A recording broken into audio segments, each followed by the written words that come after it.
Greetings from St. Perpetua Community. There are times when the concerns and struggles of life are so overwhelming that trying to reason them out doesn't work. Many people I've spoken to in the past few days are at that point of disbelief and frustration, even despair over the human condition. Dealing with the limitations the COVID pandemic has placed on our lives is difficult enough. Add to that the video of a police officer's knee pushing a defenseless man's head into the ground until he could no longer breathe, and our frustration becomes horror. Then layer on that the sight of thousands of protesters throughout the country taking to the streets to express their rage over years of mistreatment and injustice. Compound the legitimate cry for recognition with the violence of looters, using the darkness as a license for hatred and destruction. Reason rings hollow and thoughts feel empty. Perhaps a story can help. Once there was a small monastery led by a very wise abbot.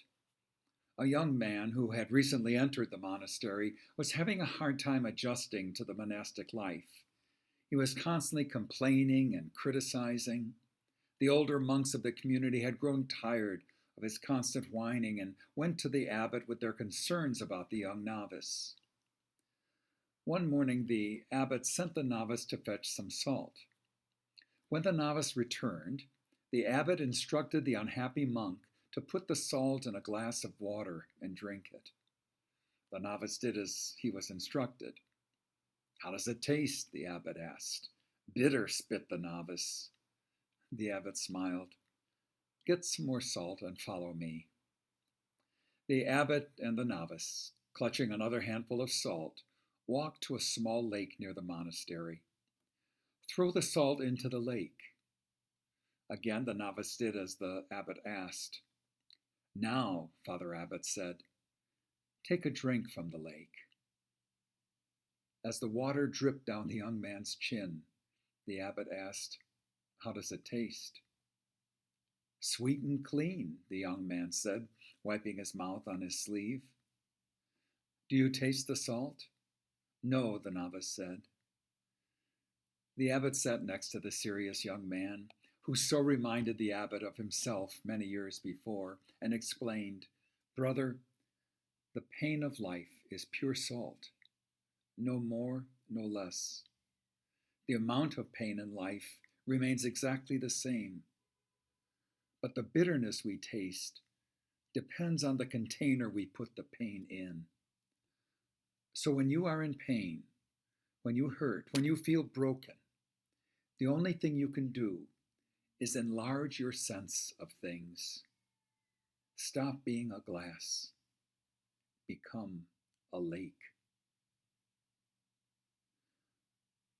What lake do you need to become in order to bear the salt that has been poured into our lives? Should you become the lake of compassion, recognizing the pain of the world around you and entering into solidarity with all who suffer? Should you become the lake of discernment, looking at each angle, each perspective, in order to see the world as the other sees it, not only through our own narrow view? Should you become the lake of righteous indignation, finding cause to take action so that justice and equality replace the scourge of bigotry, inequality, and discrimination? Stop being a glass. Become that lake, and let your waters bring peace to your soul and healing to our world.